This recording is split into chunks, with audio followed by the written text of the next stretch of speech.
So the Muslim community is even rising faster than the Christian community.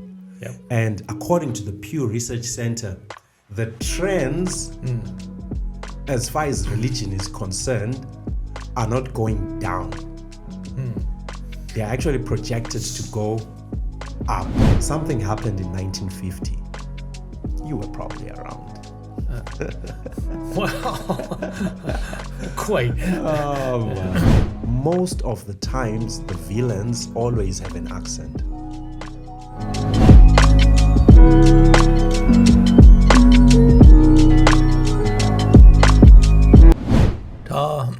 I have a story for you this morning. Okay, there we go. Stories. I love stories. I think it's a true story, but it probably isn't. But it makes a great point.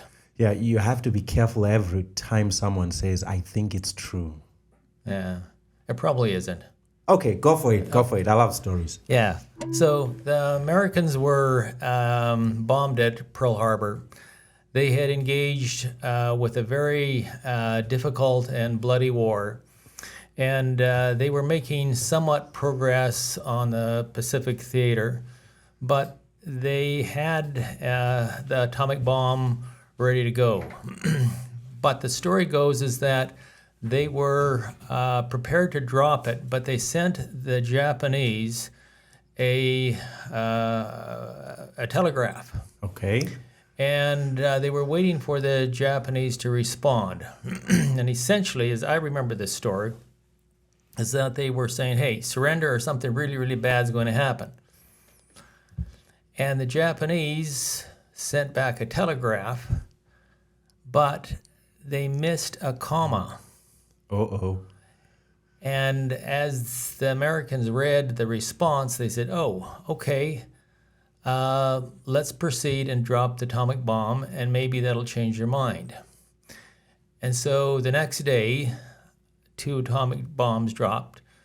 Approximately 300,000 people were instantly killed. And it was very devastating, and it was a tragic event that took place. Whoa. So, what I'm coming to, Yep. one little comma speaks to this whole idea of nuance and context. Oh.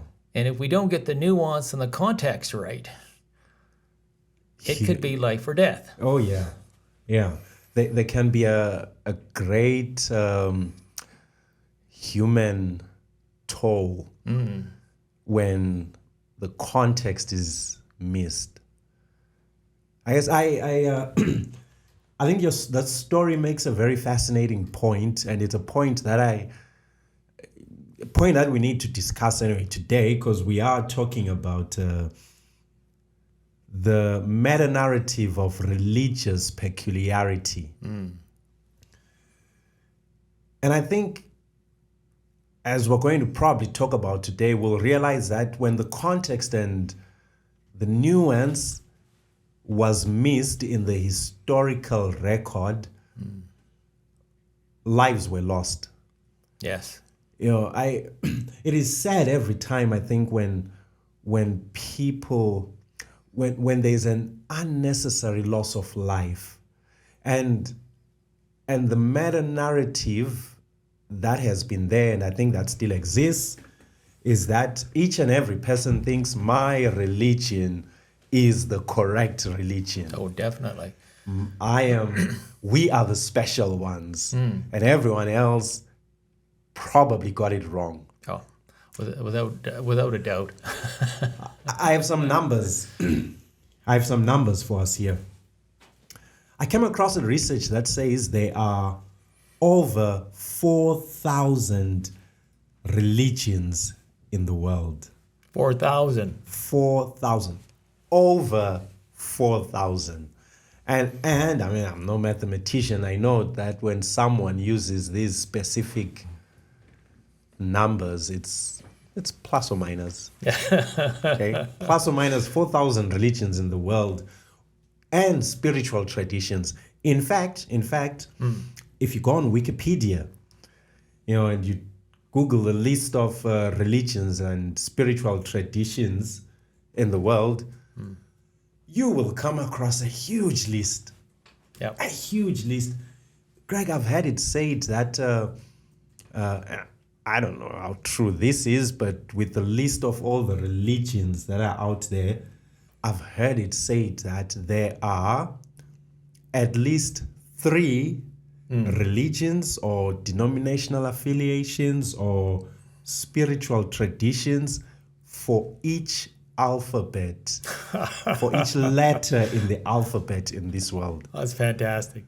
That is a lot of people that are in some way or form consider themselves religious. And that's a bit scary to me, because that's a lot of people who are thinking that they have the truth. Yes. They have figured it out. So just to be clear, what I hear you saying is that this is the total world religions. We, of course, are biased towards the Christian narrative. But even in the Christian narrative, there is hundreds of denominations, church associations within the Christian narrative. Absolutely. Yeah. Absolutely. Let me ask you a question. Just put you in class here. Yes. Okay. Yeah. Let's see you fail as the world is watching. So, Greg. Yes. Researchers and academics generally categorize world religions into 5 major groups. Yes. What are they? Confucianism is I want to say one. Sorry, that is a religion, not a class. Yeah. So you were on to something. Yeah. I want to say Shintoism. Nope. No, I'm off on that one again. There is, of course, a Muslim, Christian. I got 2. Oh, you got two. Yeah. Yeah. There's Christianity and Islam. Yeah. Okay. And then I want to go on and say that there is another class on the Buddhist. You're on to something. Yeah. Buddhism. That's number 3. What's number 4 and 5?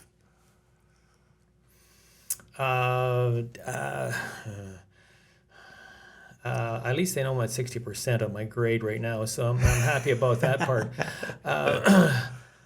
Hey, I'll give you. I'm a kind teacher. I'll give you a clue. Okay. It starts with an H, Uh, followed by an I, Hi. followed by an N. And Hinduism. Hinduism. Fantastic. He's smart. He's smart. What's the last one, Greg? What's the last one? I want to go back to the Shintoism.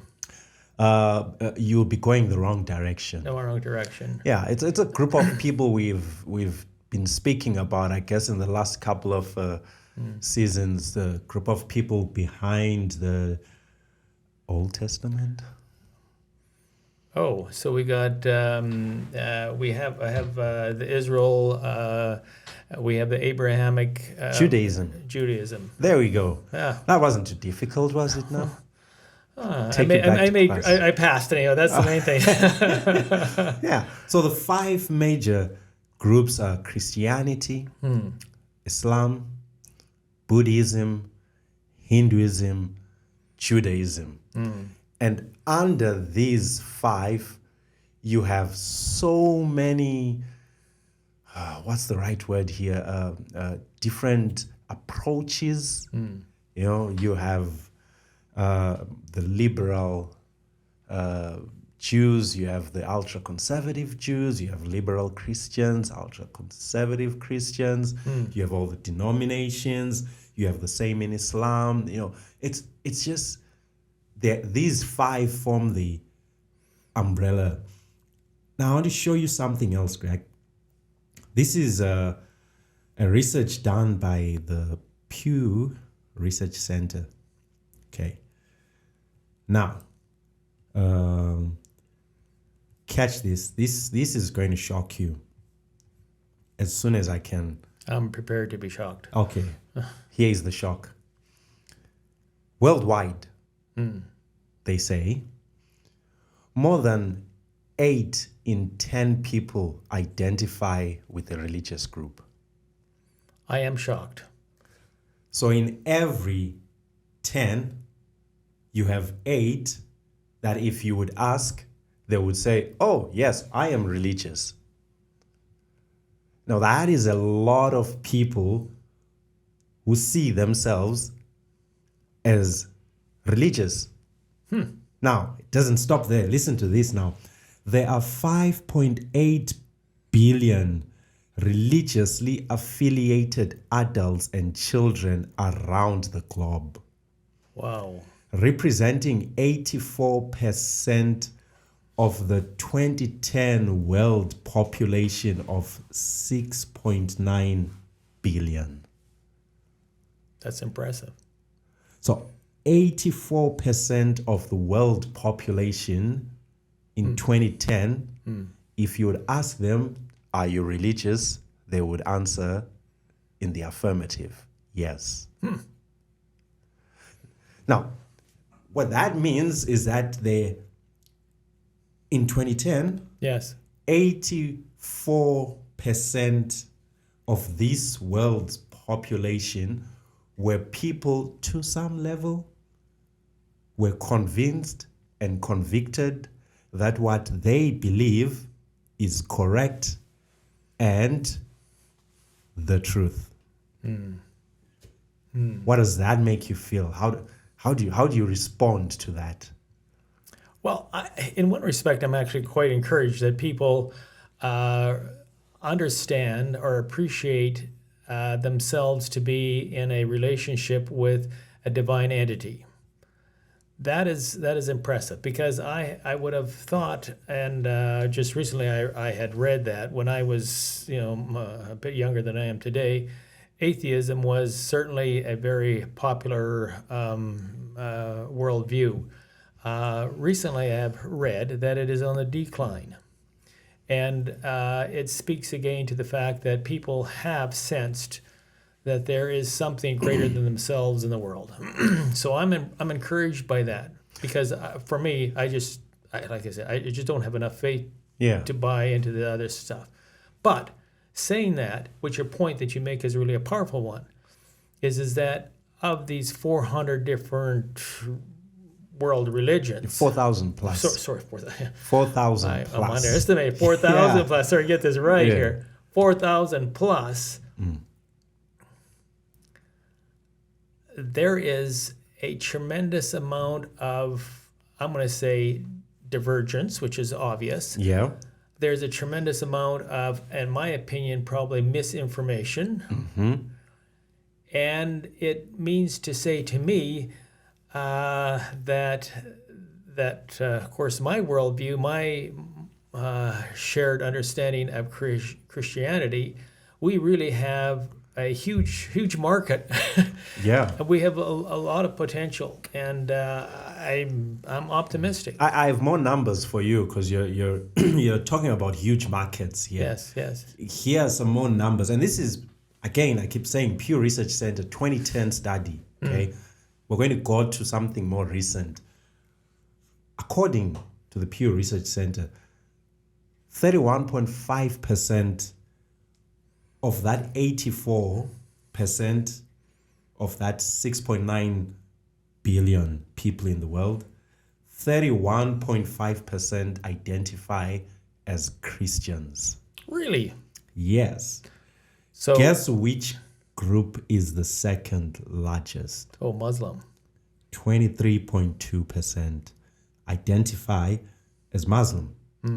And then there's an interesting 16.3% that is unaffiliated, and a 15% Hinduism, 7.1% Buddhists, and then all the folk religionists, which is where a lot of African religions, native also, 5.9%.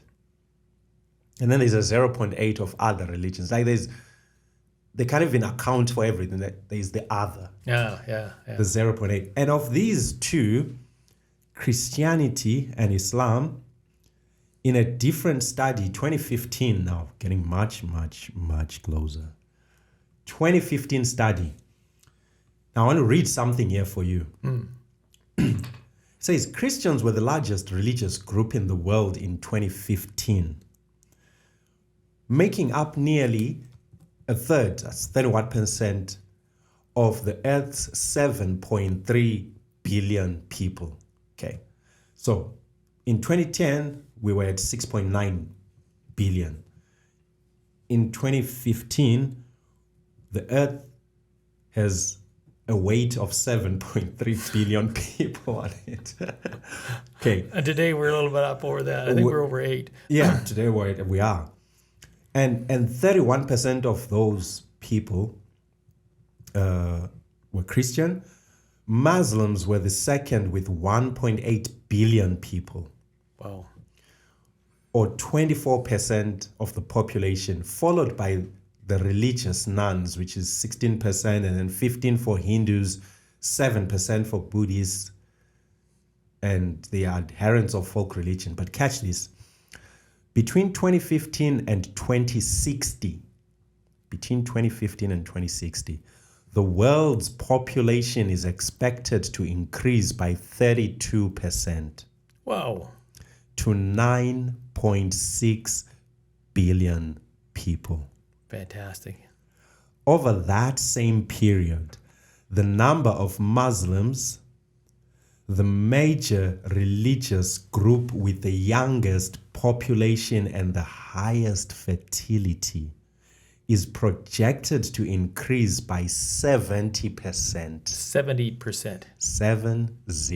Wow. The number of Christians is projected to rise by 34%. Slightly faster than the global population overall, yet far more slowly than Muslims. As a result, according to the Pew Research Center projections, by 2060,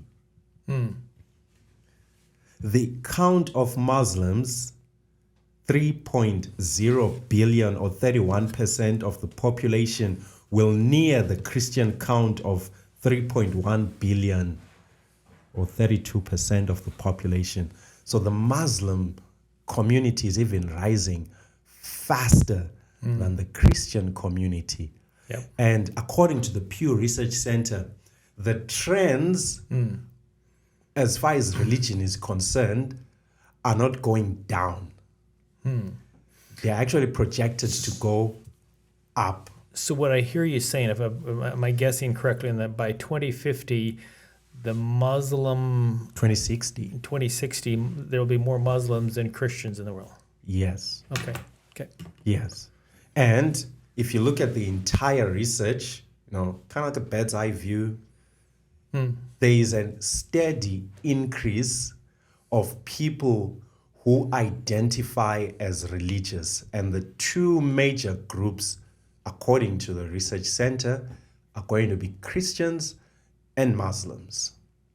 The two major groups that have been at the center of a fair amount of aggression towards each other are Christians and Muslims. Yep, there's a long history.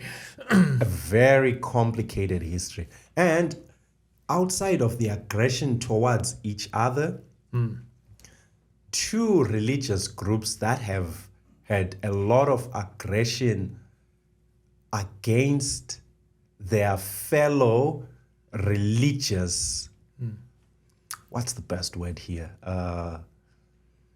Companions are Christians and Muslims. The so-called Middle Ages of Christianity were absolutely bloody. Christians fighting Christians. And when we look at the rise of Islam, they have also quite a bloody history of fighting against each other. And so, Greg, one more question for you. Let me put you in class one more time. Okay. something happened in 1950. You were probably around. Well, quite. Oh, man. I had to throw that in there. Yeah. Or maybe let me ask you this way. What do we celebrate on the 3rd January of every year? Chinese New Year? Mr. Director, give me a drum roll. No. Okay, let's start with an easier question. What do we celebrate as Christians on the 25th of December? Christmas. Ah, perfect. There we go. Now, at least you get to say, I got one right. What do we celebrate on the 3rd January? The 3rd Sunday, sorry. No, there you threw me off. Yeah. The 3rd Sunday, like Yeah. 3rd January. How many Januaries? Yeah, my forgetter is probably working. Yeah. The 3rd Sunday of January. Take a guess. Christmas. If you're celebrating Christmas in January, my friend, Yes. Yeah. Yeah. you got a problem. Yeah. Maybe not. Maybe not. You better put it up on the screen for everybody to take a look at it. But if yeah, I Just can wild speculate. guess. I want a wild guess. Okay. Yeah, just give me 2 wild guesses. Let's see how wild you can get. So my understanding is the Greek Orthodox community has a event that takes place around that time frame. The Orthodox Church.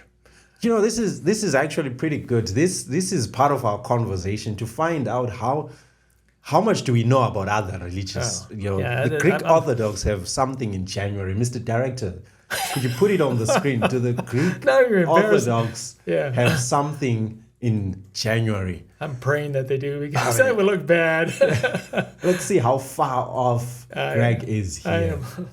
What event do they celebrate in January? I mean, if there's someone watching who is Greek Orthodox, and I'm sure they're chuckling right now. Millions in every year on the 6th or the 7th of January, millions of Orthodox Christians around the world celebrate Christmas. Hey! You see? Hey! I wasn't. I knew it was about somewhere in the first part of January. There. Oh wow! Oh my! Hey. So yes, they do celebrate Christmas in January. That's the point that I want to underscore. You got something correct, but just not what I was looking for. But anyway, come on, one more wild guess, and please don't say World Streaking Day. No. Okay. Okay, it's religious people. What do they celebrate? What is celebrated on? Here we go again. The 3rd Sunday of the month of January.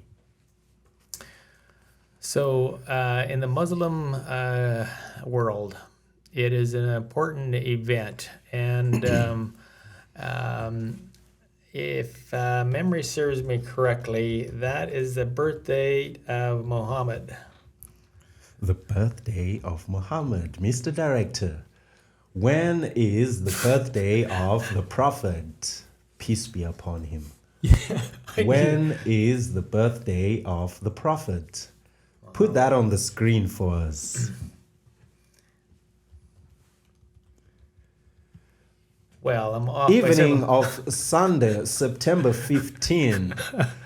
You missed it not by a shot, but a huge gaping shot.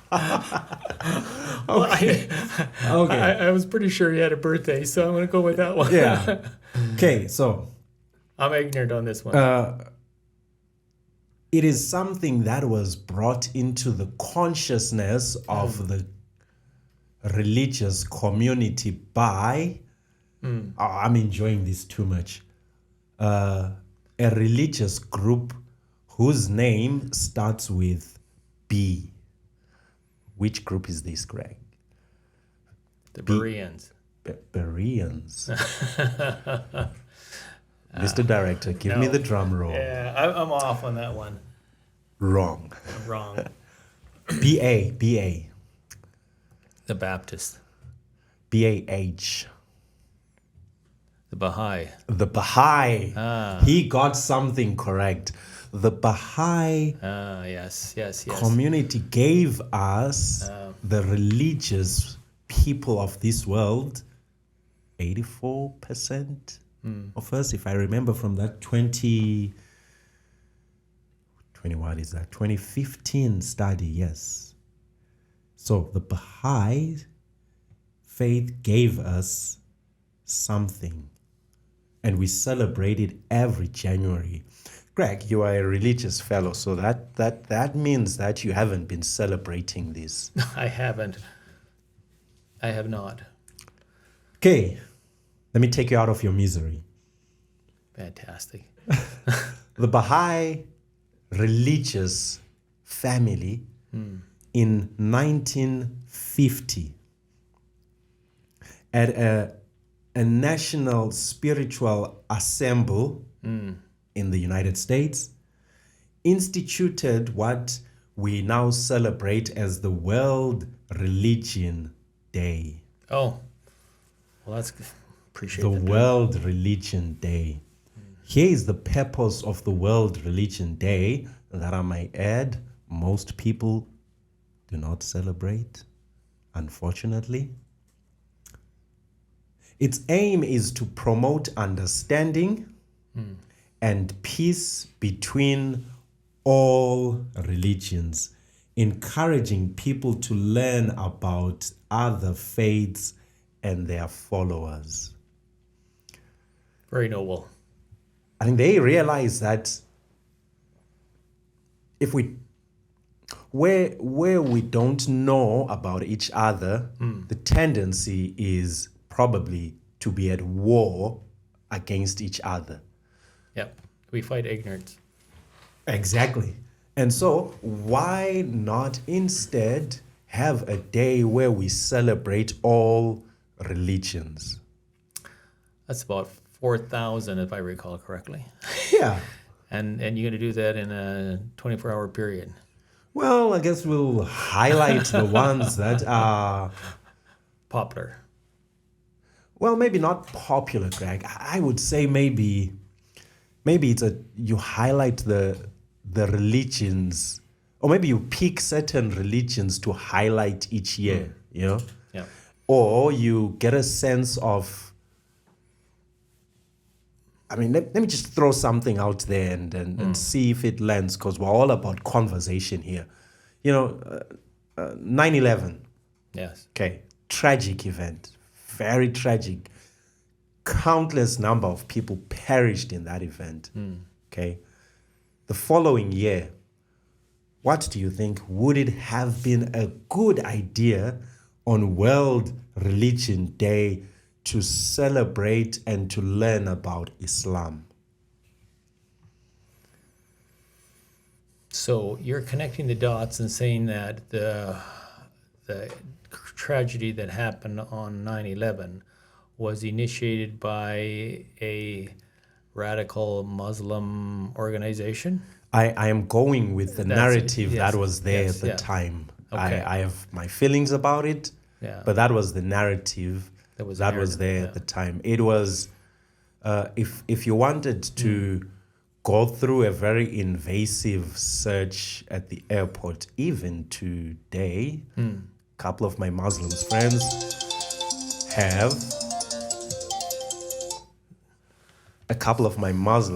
friends have experienced this. I mean, you if you don't dress the way most people do, they'll put you aside. I mean, dare speak to the security officer, then just say, "Assalamu alaikum." I'll just, yeah. Just come this way, buddy. Yeah. And I'm asking here, Greg, would it have been a good idea to celebrate or to learn more about Islam the January after those events? I don't believe it would be the most effective the immediate year on the anniversary of this tragedy.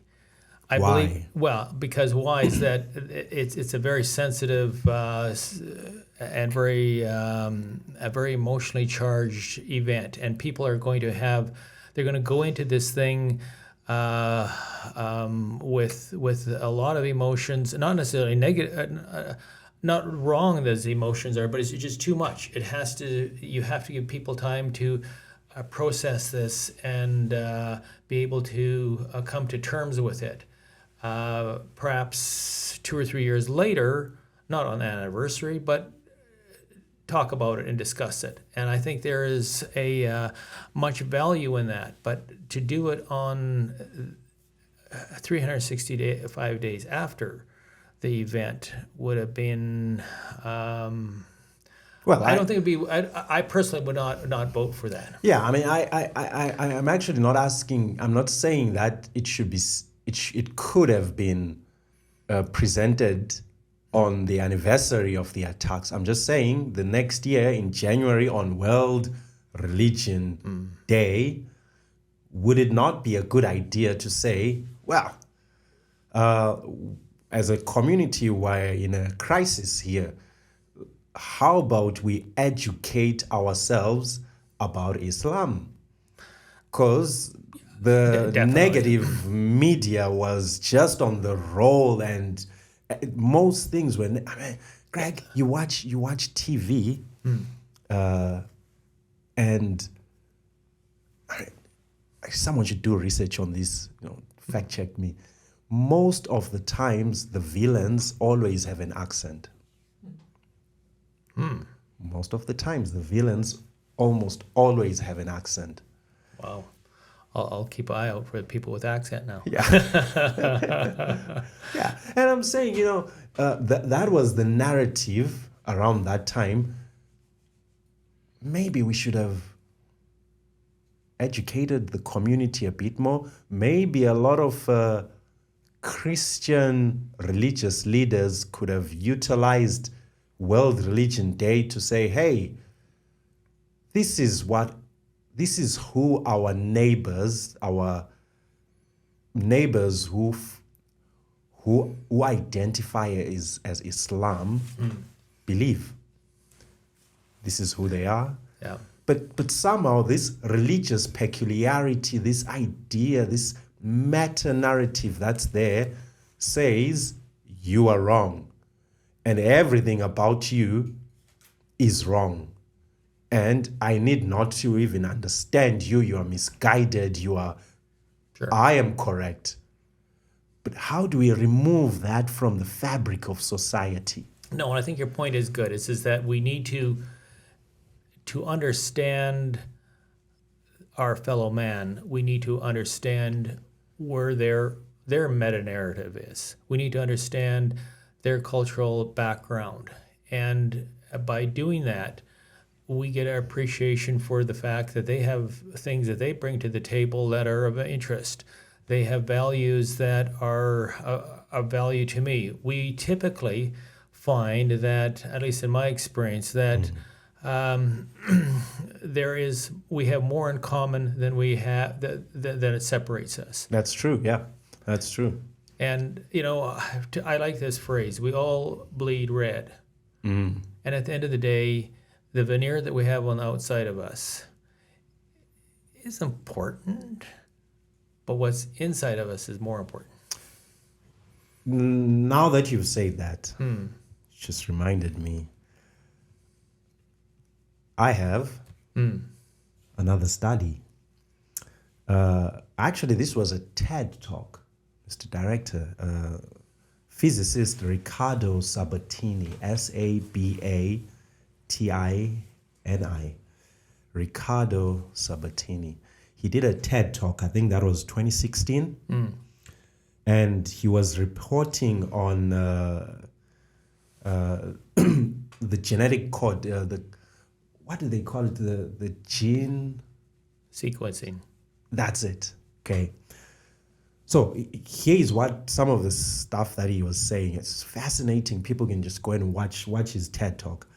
It says the genetic code of one human being would occupy some 262,000 pages. Wow. It's the genetic code of one human being. Or 175 large books. But of the 262,000 pages, Sabatini argues that just about 500 pages would be unique to any individual. So you are your genetic code can fill 262,000 pages, and my code can fill plus or minus 262,000 pages. And of those 262,000, only 500 of those pages are unique to me. So back to your point, we are more similar than we are different. Yep. And our genes say so also. Yep. Yep. And so if we are similar, if we're more similar, and yet, I mean, I look at you and I don't see me, somehow the 500 pages. We got 501 between us. Yeah.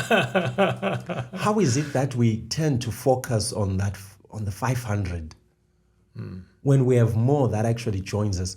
How is it that when it comes to how we practice religion, we tend to focus on the things that are different? Well, I think by nature, human beings have a tendency to sort and gather. Explain that, Greg. That I feel that's very profound. Well, to me, you look at children playing on the beach. They will oftentimes gather similar stones, similar colored stones, similar shapes of stones, and they are happy with their little cluster. And the next child has their little cluster, and it is from the very. It seems to be ingrained on us. We like to, the saying, birds of a feather flock together. So we end up going to people that we're comfortable with, that look like us, that think like us, that eat the same type of food that we do. So you're saying this is human nature? I believe that it is, yes, it's human nature. Okay, here's a question for you, Greg. Is it nature or nurture? Is it something we're born with or something we acquire? Something that is taught? That is, I'm sure some of our viewers and listeners could speak to that much better than I could, because I have not done any research on that. I would argue it's both. I think that there is, I think it's nurtured to a large degree. Saying that, it is nurture. It takes nurture to get nature. Immediate response is to go with similar likes. Nurture moves us past that. Okay, maybe let's do it this way. Let's talk about Christianity. Yes. Okay. How do, in my view, people who identify as Christian, because of the differences in their moral absolutes or theological absolutes, then group into different groups. And we tend to call those groups denominations. Yes. Okay. So people who believe in a certain way will congregate together, and then they become some sort of community or family, or the language that we often use in Christian circles. And this, by the way, I think also happens in other religious groups. People with a certain taste or understanding of a certain idea then group together, and these ones group together. So I would argue, Greg, that this idea of being peculiar is built on a foundation of theological and moral absolutes. When you are convinced and convicted that what you think you know is all there is to know, therefore there is nothing else outside of that. Yep. And once that is in your mind, then everyone else is wrong. I agree. I have run into people that believe that they have the truth encapsulated, and there's nothing they can learn, nothing more that they need. It's all in their little capsule. And I feel sorry for them because one of the things that I enjoy with our discussion, I actually learn stuff from you. And it helps me grow my understanding of my worldview, my understanding of who God is. And that's particularly of interest to me. And so for me, I am not scared of new understandings. I'm probably one of the anomalies in many Christian groups. Yeah. I'm happy to talk to the Buddhists and my friends from the Sikh community. I have many great discussions on their understanding of who God is, and I'm happy to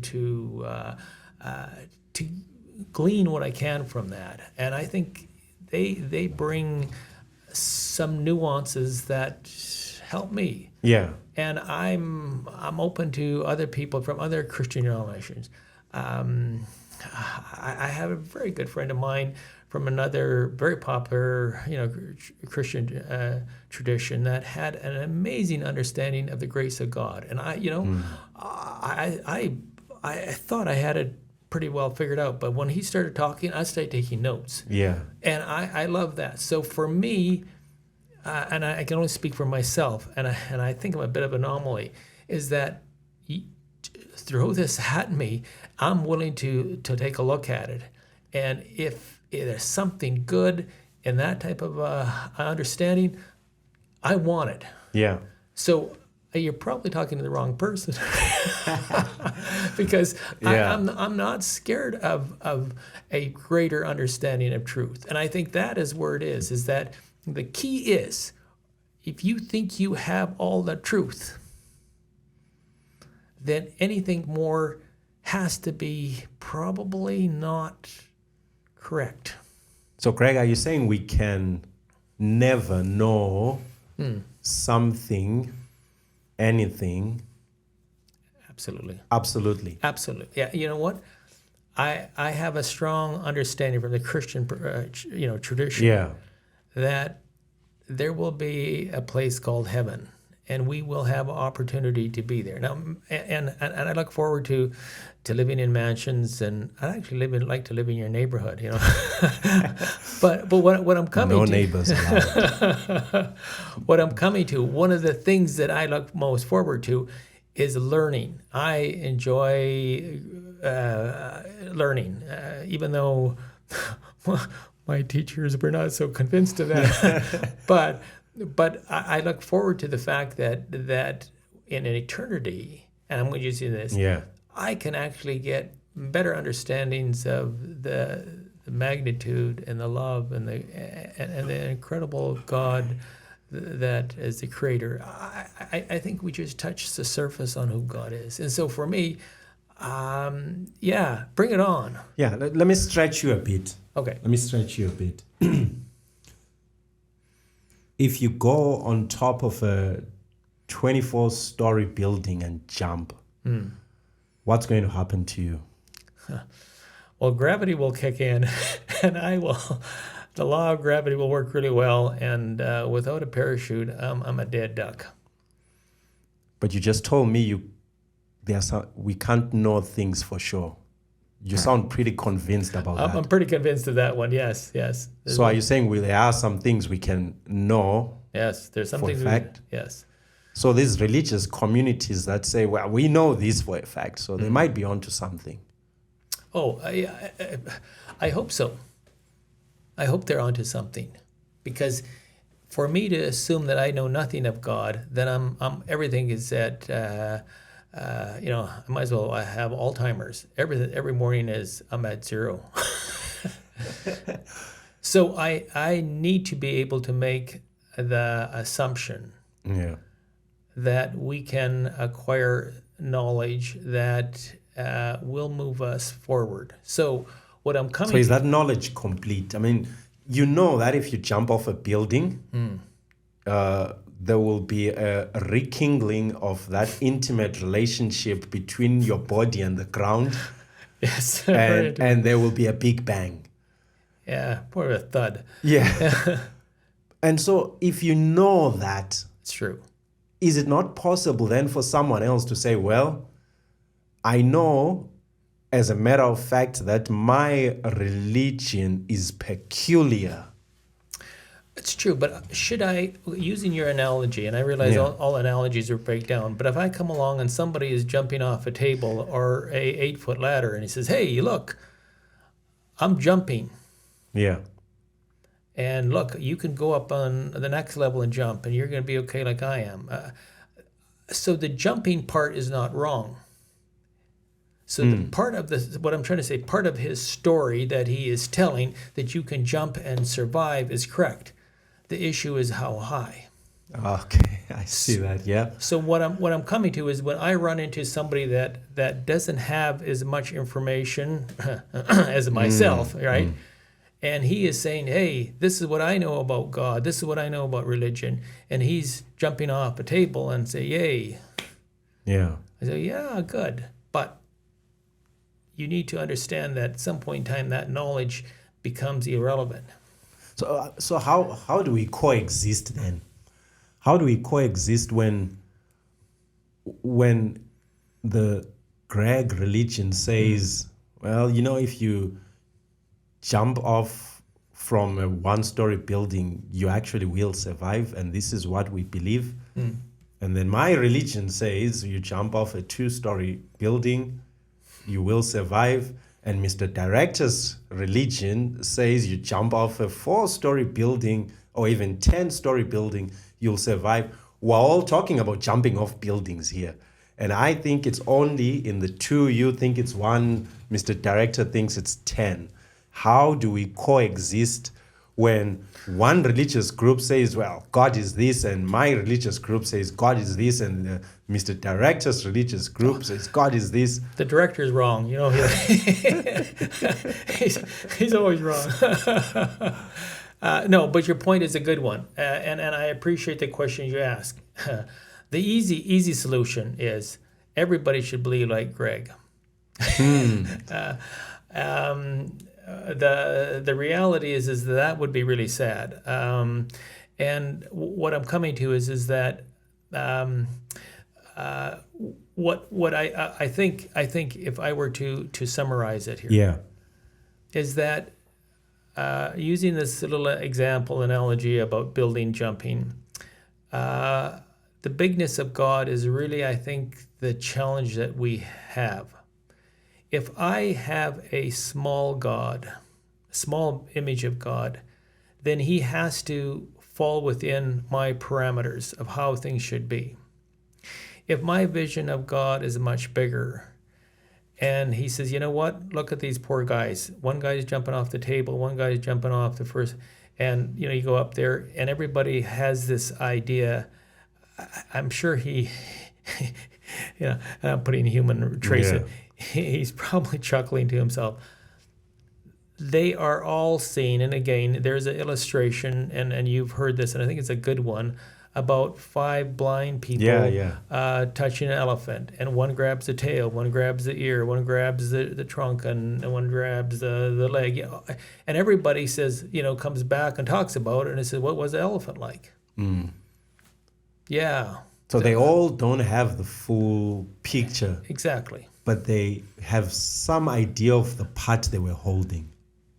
Precisely, and I think that is the value that I hold is that, I think I got my arms around a couple parts of this animal, but So you have, we're saying here, you have in religion people holding different parts of the elephant, and they do not acknowledge that what they're holding is not the entire elephant. Exactly. Yeah. But they promote it as if it's the entire elephant.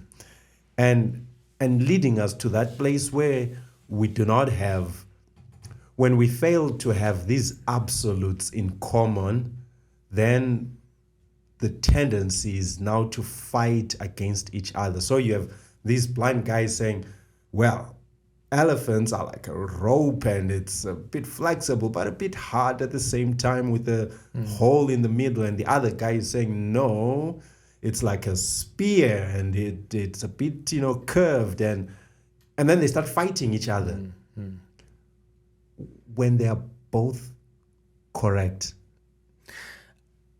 Yes, and that's what I think the challenge is in Christianity, to accept the fact that I don't have the full picture.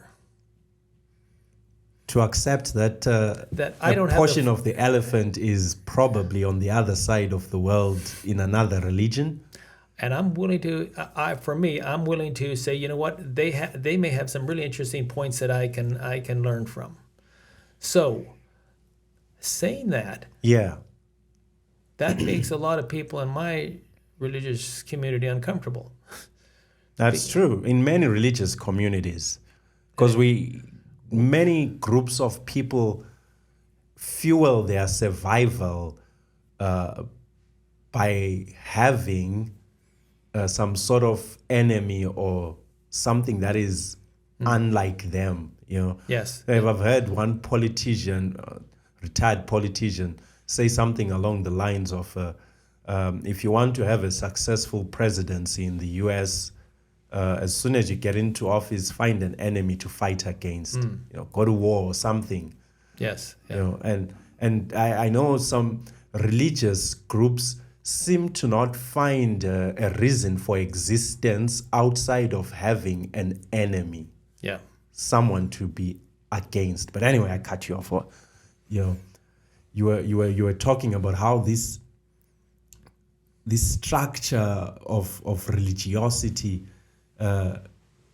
of us holding one part of the elephant and making it look like the whole, we should be able to learn from each other, to value each other's faith traditions. So that analogy works on a particular, I'm going to say, understanding of God.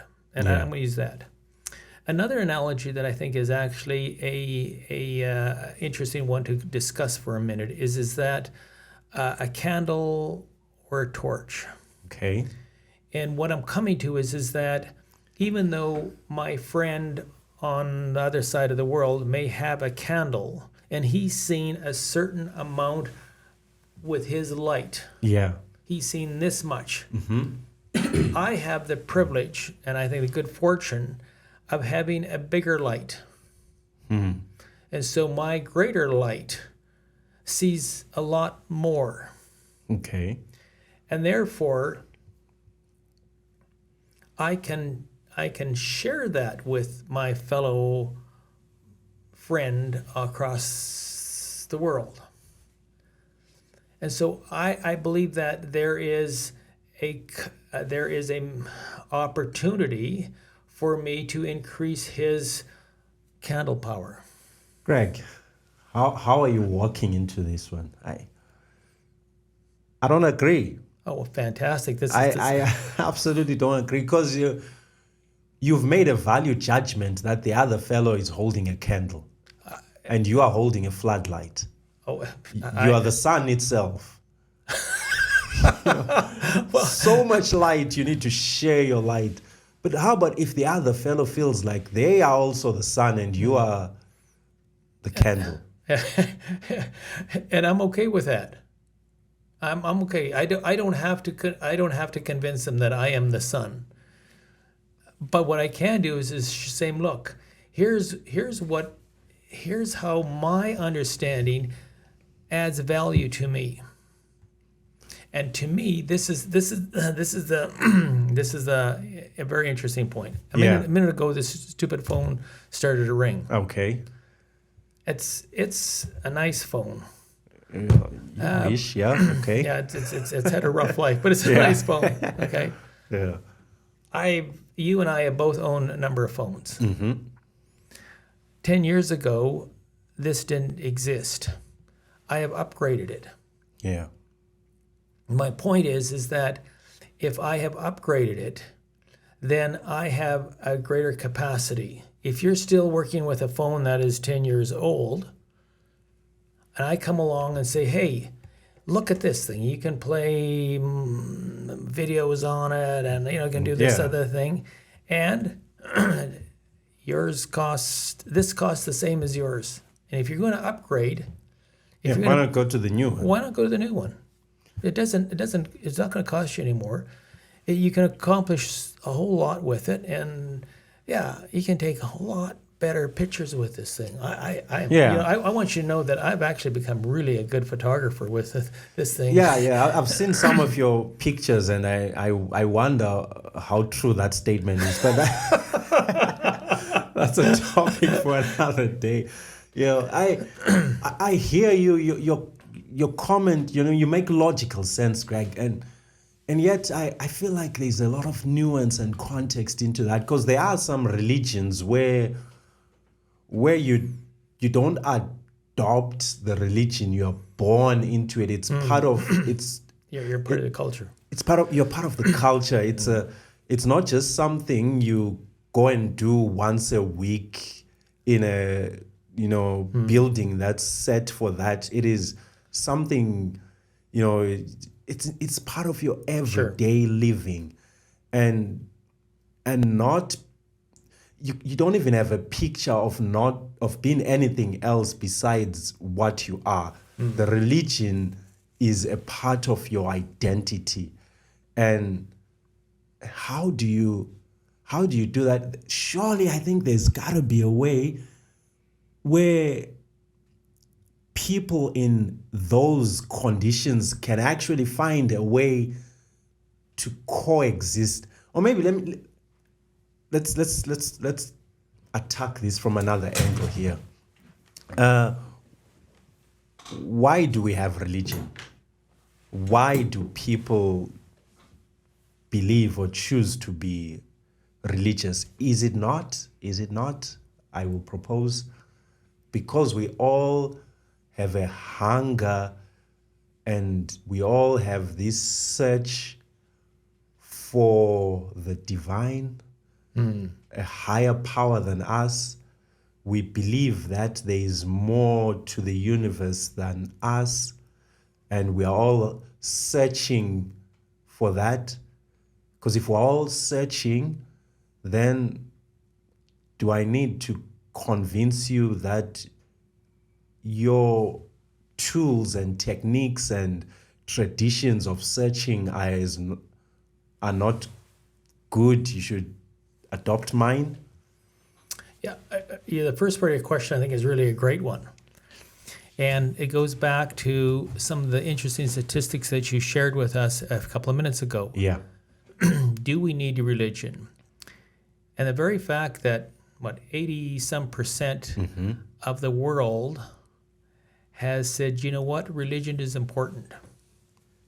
Yeah. They have, and this just didn't happen recently. This is, as you pointed out in your numbers, this has been a global phenomenon that's taken place over decades. People sense their need for a divine God, or a connection with the divine. Yeah, exactly, a connection with the divine. So, do we need it? And I think the answer in simple terms is yes, because to use a Christian comment, and we all have a God-shaped hole in our life.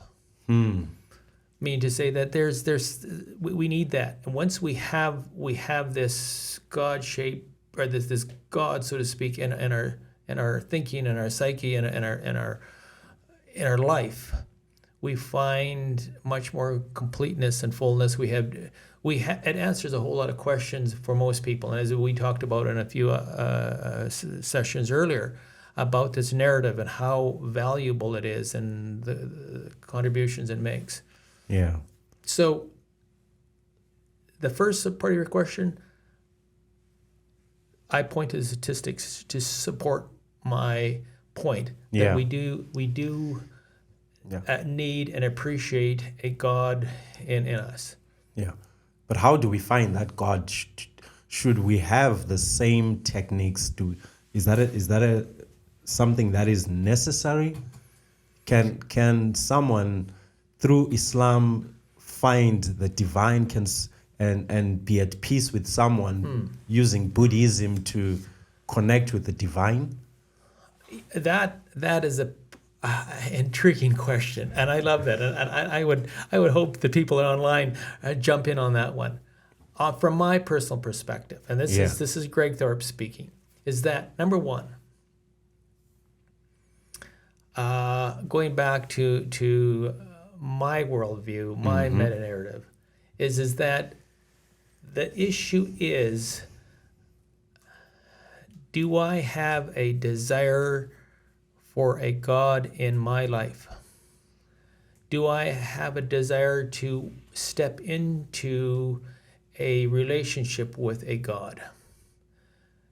Do I not only find purpose, but do I find direction by having this God in my life? Yeah. So if I can answer those three components, then I believe that God is big enough.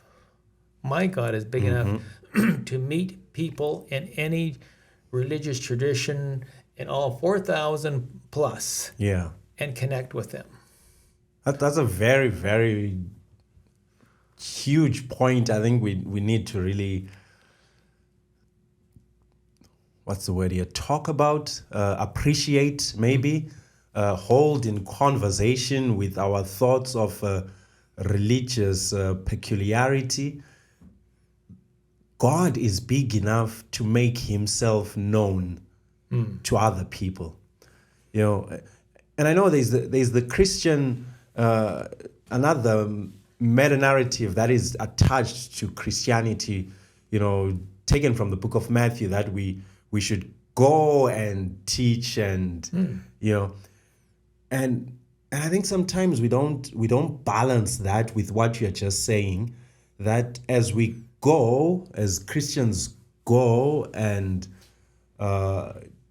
teach the good news as they know it, that God has 1,000,000+ ways to bring that very good news to other people in other walks of life, in, dare I say, in other religious settings, and convict and convince them also of who he is.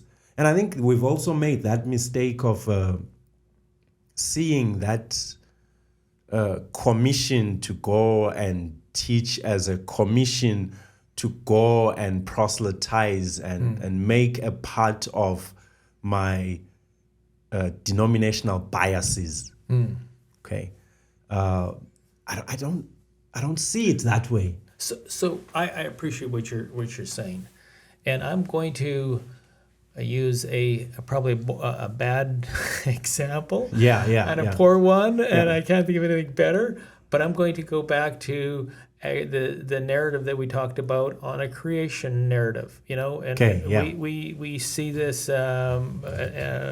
creation narrative, and as you pointed out, there is one that is fairly popular in the North American First Nations, where they have the lady who fell from the sky. Yes, exactly. And there is some really interesting components to that.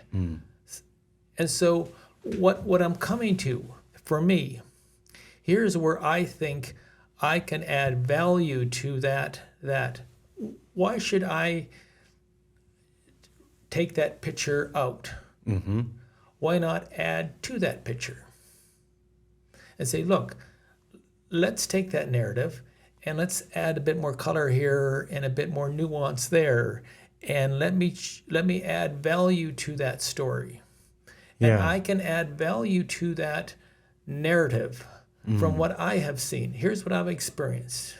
And I think and if I'm going back to what I have read in the mandate from Matthew is to go and share the gospel, to share your understanding of the gospel, not necessarily your favorite church organizational belief system. Yeah. But what does the gospel mean to you? And so I'm saying is that on a very personal level, I can add value to that First Nations story. Yeah. I don't have to say, look, no, you got it all wrong.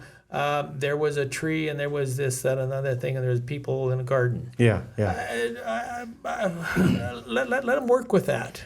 If that works for them, the key thing is that there's a God. There's this. What are the primary elements? And let me add to that. Yeah, see, Greg, my goodness, I appreciate that because you hardly see that. Usually it is my story is better than yours, or my story is more accurate than yours. But you do not see missiological efforts that go and say, hey, let's hold our stories in conversation with each other. Yeah. It's always, forget about your story. Mine is better. Here is the better story. Or here is the best story. Yours is a lie. Yours is this. Yours is demonic.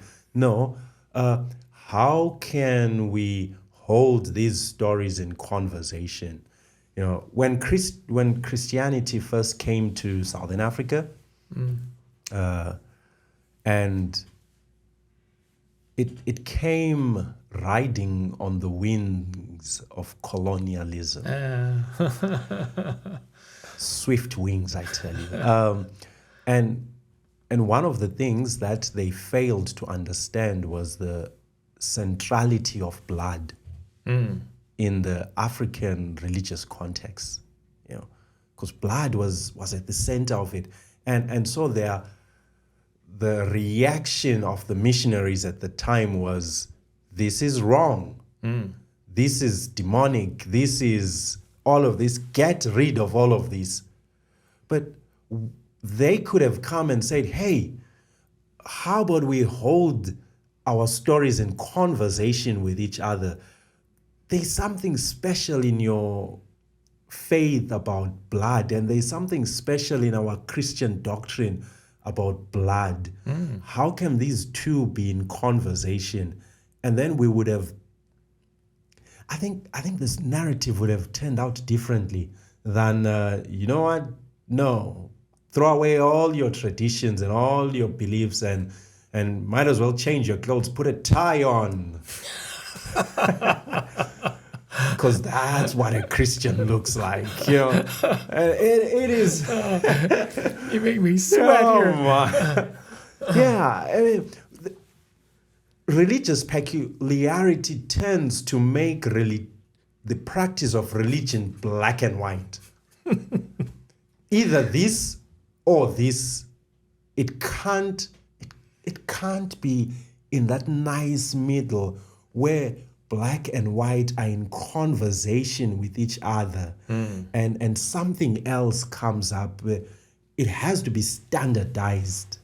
And hence in one of our conversations, we spoke about organized religion, why people are then moving away. It doesn't have to be standardized. Someone can be a member of that religious affiliation and still hold on to their cultural identity. And I mean, you look at Christianity, let's talk about Christianity, has a very bloody history. Colonialism being one of those events. It is no secret what, on the wings of Christianity again, what happened in the Americas, slavery. It is so much has happened, and there's been so much animosity, and it didn't have to be. It didn't have to be. The moment someone says my narrative is better, because I am special, at that very moment, we are treading on dangerous grounds. It is dangerous. People get hurt. And there's a long history to show that. It's a history, in fact, that goes back to the ancient times, in the ancient world, where two groups, give an example, the Hittites and the Jews will go to war, or the Egyptians and the Babylonians will go to war, and the Assyrians, and they would, every time someone conquers, it was always phrased or encapsulated in the ideology that my God has conquered your God. Yes. And therefore, my God is more powerful, more superior than your God. And I feel like that mentality has stuck to today. Your God is not powerful, mine is. You have a misunderstanding of your God. I understand God, so take my understanding.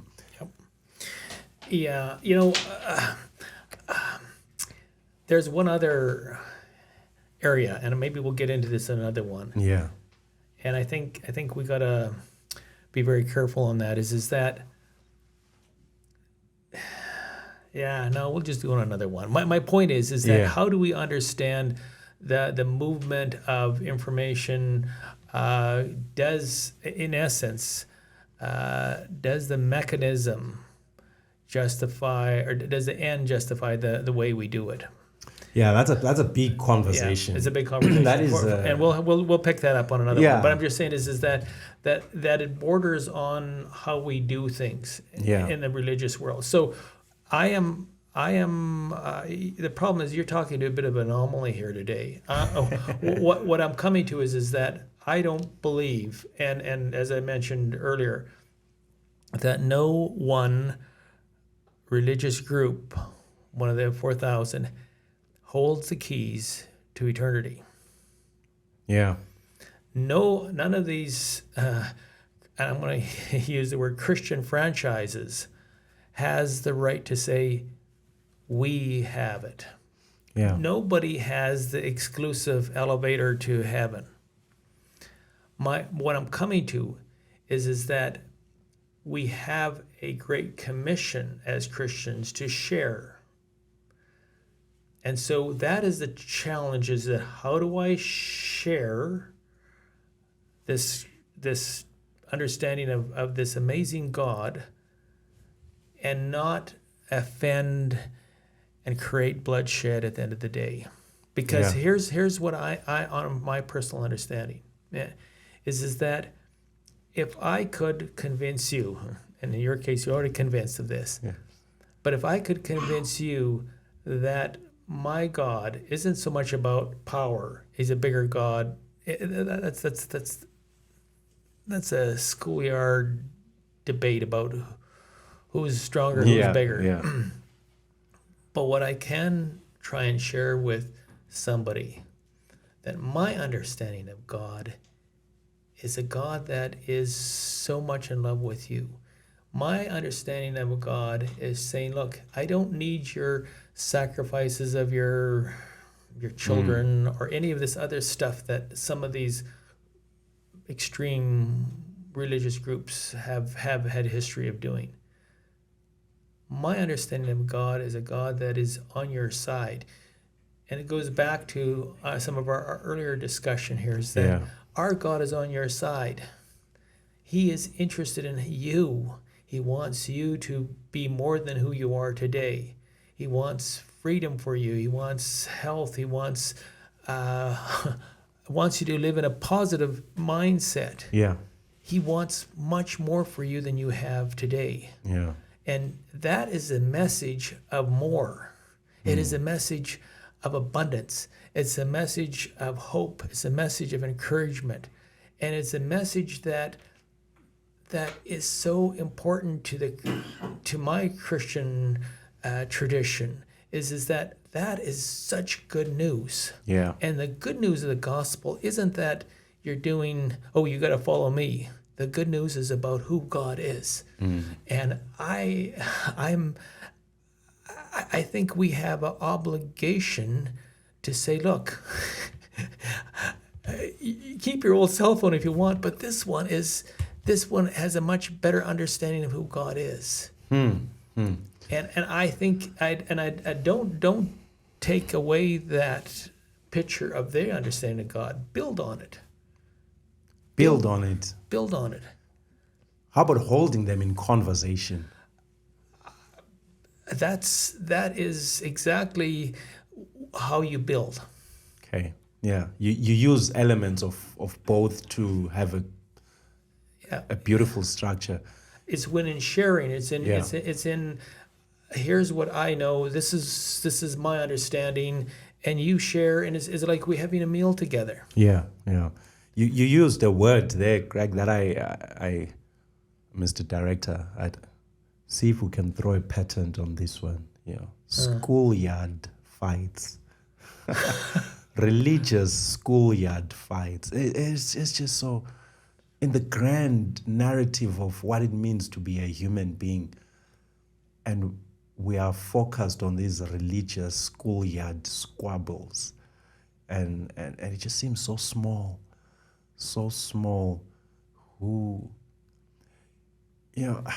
Here's something maybe I want to add to all of this. I will argue, and also I believe that diversity is a part of God's creation. You look at the text of Genesis, again, the beginning, the creation narrative, where God creates, I guess the best phrase I could use is ordered diversity, where things are different, but they are not in opposition to each other, and they are not working against each other. They are working, in many cases, for each other and in support of each other. The sun and the moon and the stars, the sea with all the creatures that live in the sea. And so diversity, ordered diversity, is a part of the signature of God's love. And if that be the case, if diversity is a signature of his love, could it be that even religious diversity is also a signature of his love, where you have this individual and this individual, 4,000 plus individuals, all saying with one voice, there is someone or something above our understanding, and we are hungry and we're searching for him or it or whichever they choose.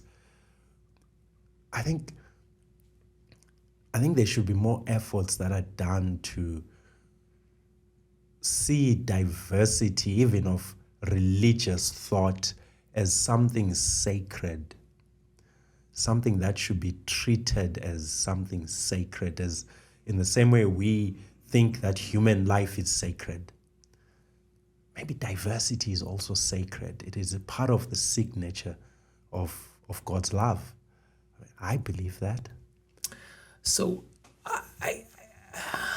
I would argue that diversity is an illustration of God's interest in giving you options and choices. It's really, in essence, his ability or his interest for you to have freedom. And by giving a person freedom doesn't mean that they get it right. No. So what I'm coming to is that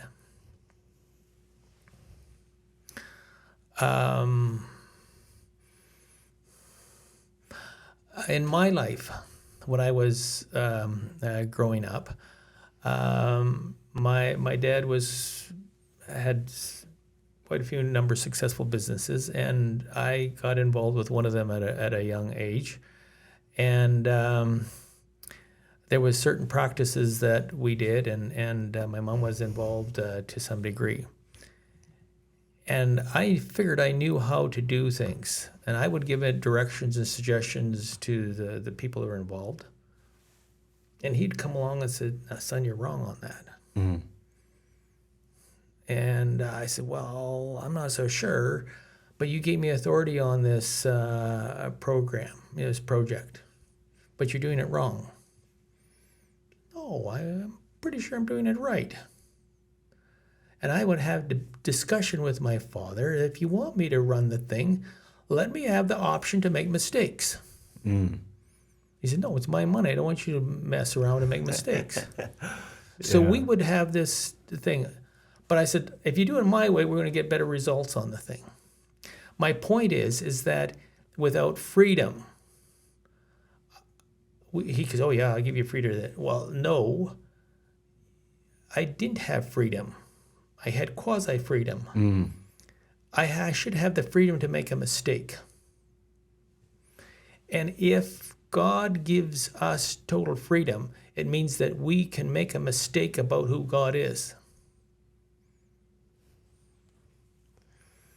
That's a hard one to swallow, but I see your point. And yet, though, Greg,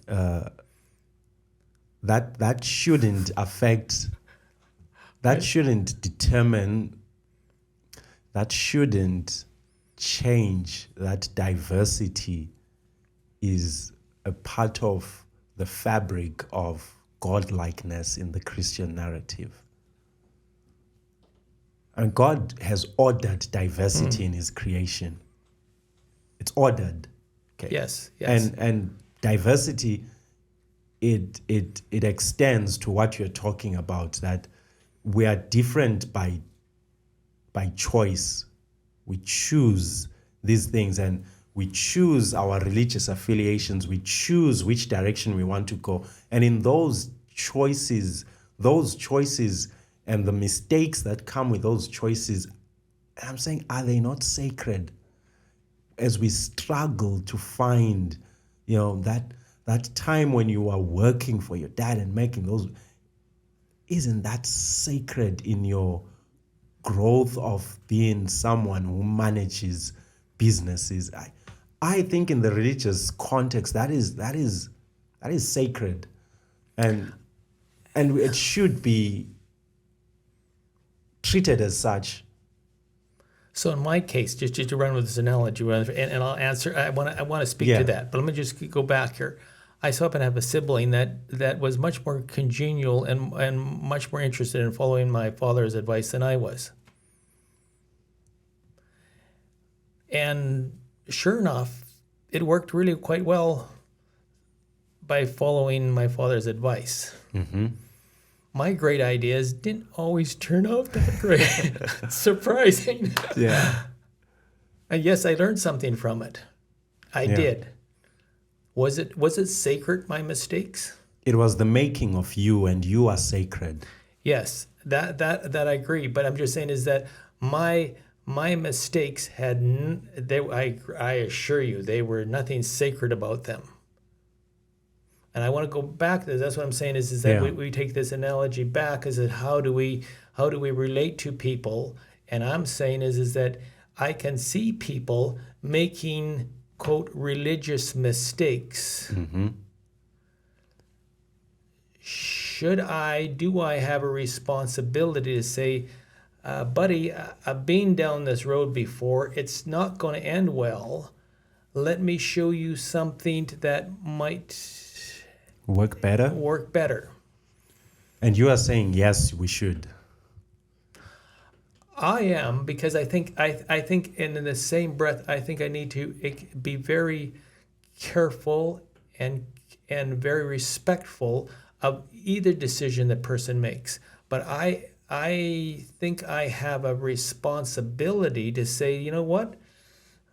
There's another option. You should really consider this, and here's what it is. And if you like it, it's available. Like my phone, it's available. Yeah. If you don't, that's okay. I still love you as a person. I still respect for you as a person. And even though you may say, hey, I don't want your blankety blank phone. That's okay. The problem, Greg, is that in many cases it's never okay. And that is a key issue. Then we feel that we have to, and I'm going back to my father, he felt he had to correct me because I was making a mistake. Yeah. And I said, hey, no. So we need to give people freedom to do it wrong. and I say that that the very statement implies that there's my way is the right way and their person. And I understand what I've just said. Yeah. But I also understand that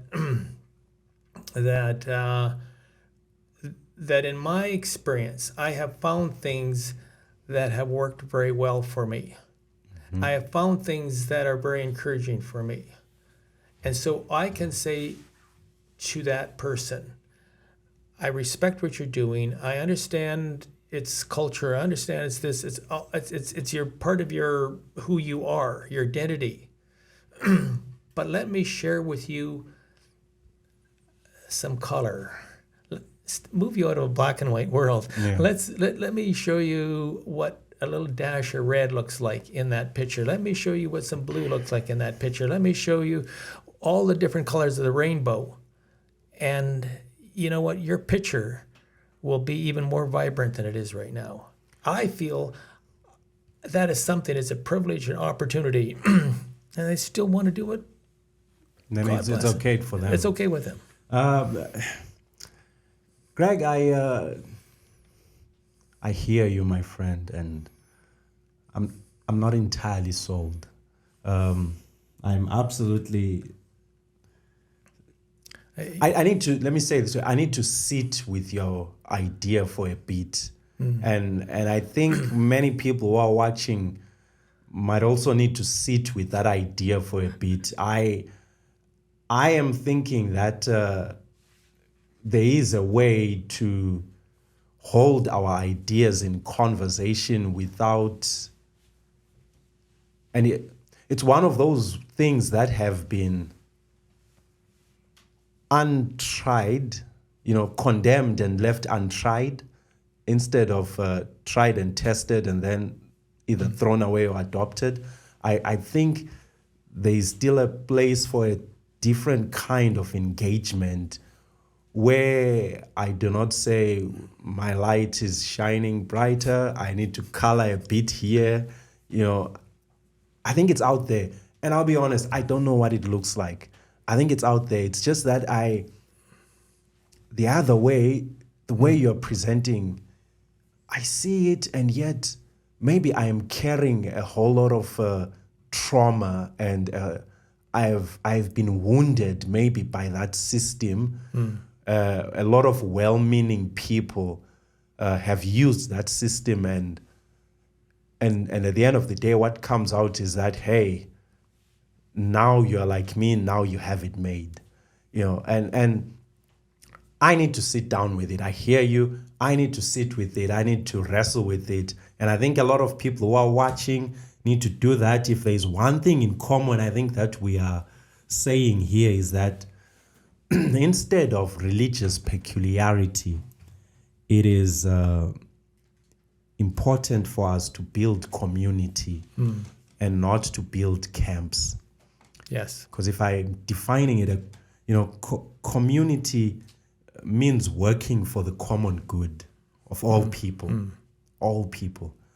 But camps, it's this thing we do to foster religious peculiarity, and the result is always homogeneity. It's like only people who like this camp here, and you become a camp. But a community says what's good for everyone. I think we agree on that, and I think many people who are watching will agree on that. And we will agree also that there is a whole lot of nuance and conversation needed on this. So, for everyone who's listening or watching, please, in celebration of context, nuance, and conversation, go online, buy yourself that never black and white t-shirt and continue having these open conversations. And we need more, not less, more conversation. And do us a big favor and smash the like button and subscribe, and you do all those things there, and we will meet again for another meta narrative we need to discuss. But until then, keep on talking. Yeah, excellent.